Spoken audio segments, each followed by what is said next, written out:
Writing True Sentences, a blog post written and narrated by Robert Fairhead from the Tall and True Writers website. The Australian Writers Centre's brief for October 2021's Furious Fiction Writing Challenge was to set the short story in a court, include a character who measures something, and the words balloon, rock, and umbrella. So recalling Ernest Hemingway's advice to write one true sentence, I wrote, "The policewoman at the front of the court is trying to catch my eye." In 1984, in my early 20s, I quit a job in acrimonious circumstances. Unsurprisingly, I didn't get a goodbye and good luck card, but 6 months later, I received a summons to appear in court for an unpaid parking fine for my old company car. Cross-checking the dates, I confirmed someone else at the company drove the pool car on the day of the parking fine, but I had to attend court because I was nominated as the driver on an earlier overdue notice, sent to my old company and not forwarded to me. My then girlfriend's father was a lawyer, and he advised me to plead guilty and pay the fine and costs. "But I'm innocent," I'd responded indignantly. And that's how, for the first time in my life, and the only time to date, I ended up having my day in court. The court was crowded, and before the judge appeared, there was a lot of chatter. I looked around, absorbing the scene, attempting to relax and rehearsing my defence, and then I realised a young policewoman at the front of the court was trying to catch my eye. And 30 plus years later, this provided my Hemingway-inspired first true sentence for October's Furious Fiction. The policewoman at the front of the court is trying to catch my eye. In addition to trying to catch my eye, the policewoman was mouthing something, and for a foolish blokey moment, I wondered if she was flirting with me. This led to the second true sentence of my short story, because, like the 1970s band Skyhawks, I have a thing for women in uniform, or had as a younger man. Of course, the policewoman was not flirting with me. She was mouthing guilty or not guilty to prioritise cases, and this became my story's third true sentence, as in court I shook my head vigorously and mouthed back, "Not guilty." Although I'm now much older and, hopefully, less foolish and blokey, I have a bad habit that's become more pronounced over the years. Walking past a local court, I pass judgment on the people milling about outside, as I did in 1984. And this was my fourth and final true sentence, with the protagonist of my story measuring up the cases sitting beside him in court, a beefy bloke in a too-tight suit and a dolled-up woman as guilty as charged.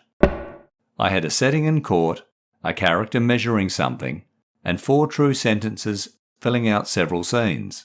However, I still needed a plot, a denouement, and a place for the words balloon, rock, and umbrella. Furious Fiction is run on the first weekend of the month, with the brief emailed at 5 p.m. on Friday, and writers have 55 hours to write and submit their 500-word short stories by the midnight deadline on Sunday. Since my first Furious Fiction in April 2020, I've settled on a routine of outlining a story from the brief on a Friday evening and writing the first draft on Saturday, and this leaves Sunday free to proofread and edit the final version, sometimes up to the last minute, as I did in September 2020 when I submitted my story at 1 minute to midnight. Once again, my writing routine worked for October's Furious Fiction, and by Sunday morning I had a first draft that met the brief and combined true sentences and half-truths with pure imagination. For instance, my protagonist's wife was once a nurse, a tie-in with his uniform fetish, whereas my wife's never been a nurse. But I dated a nurse before my marriage, making that part of a story a half-truth. Speaking of his writing, Booker Prize winner George Saunders observed in an interview with Tom Vander Ark for Getting Smart in February 2018, "A short story will undergo hundreds of edits. It's done when it's done. I know it when I see it." By late Sunday afternoon, I'd followed Saunders' lead and gone over and over my Furious Fiction story. Perhaps not hundreds of times, but it felt like it. And finally, I had a short story that ticked the boxes for the brief and sent a shiver up my spine when I read the last sentence, which is how I know when it's done. But part of my Furious Fiction routine is to delay submitting stories until I've had a final pre-bedtime read on Sunday. So for several hours, I had the joy of having a short story in my head and on the screen that no one else knew. And I tweeted how this reminded me of something I'd heard Tim Finn, of Split Enz fame, say about the relationship between the songwriter and a new song. The magic of songwriting is how, until you perform it for someone else, it's an intimate relationship between you and the song. Adding that, although I was paraphrasing Finn's quote, it's how I felt about my latest Furious Fiction short story. Holding off submitting my story until late Sunday also allowed me a final edit. At this stage, I was sitting on 499 words, but I decided that one line, and I realised the more who plead not guilty, the longer I'll be stuck in court, read better as the longer I could be stuck in court. So now it was the perfect length too, 500 words. I took a deep breath, crossed my fingers, and clicked submit. October 2021's Furious Fiction was not the first time I've drawn on true sentences and events from my life for a short story. For instance, I set the Al Rabi Hotel from November 2020 at the Al Rabi Hotel in Damascus, Syria. It opened with a true photo of me sitting in the hotel foyer taken while backpacking in Syria in 1995. And I based Signs of the Second Coming in March 2021 on a school teacher who greeted our class with a beaming face on mornings after overnight disasters elsewhere in the world because he believed they heralded the Second Coming. But I still doffed my cap to Hemingway for his advice to write one true sentence for my short story. And thanks to 4 true sentences, a few half-truths, and my writer's imagination, I'd enjoyed another productive weekend of Furious Fiction writing.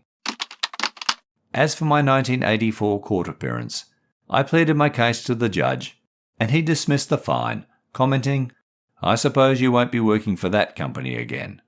Another Hemingway-esque true sentence that may come in handy one day.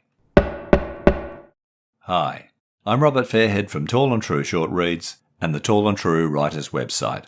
I shared the Writing True Sentences blog post on Tall and True in October 2021, a week after submitting my entry for that month's Furious Fiction Challenge, titled Judgment. As often happens, my short story didn't win or get short or long listed for Furious Fiction, but I shared it later on Tall and True. And in March 2022, I narrated Judgment as episode 48 of Tall and True Short Reads. I also shared the other short stories mentioned in this blog post on Tall and True, the Al Rabi Hotel and Signs of the Second Coming, and I narrated them as episodes 12 and 25 respectively for Tall and True Short Reads. Links to these stories and podcast episodes are available in the show notes. I hope you enjoyed this episode. You can read Writing True Sentences and all my short stories, blog posts and other writing on tallandtrue.com.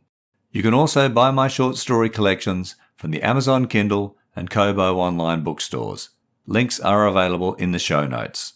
The next episode of Tall and True Short Reads will be in your podcast feed shortly. In the meantime, please check your feed or the podcast website, tallandtrueshortreads.com, for earlier episodes from seasons 1, 2 and 3. And follow or subscribe to the podcast and rate and review it via your favourite app. Doing so helps me share my storytelling. You can support this podcast financially by making a small one-off or a regular donation via the Acast supporter page. You'll find a link in the show notes. Finally, please do the podcast a big favour and tell your family and friends about Tall and True Short Reads and the Tall and True Writers website.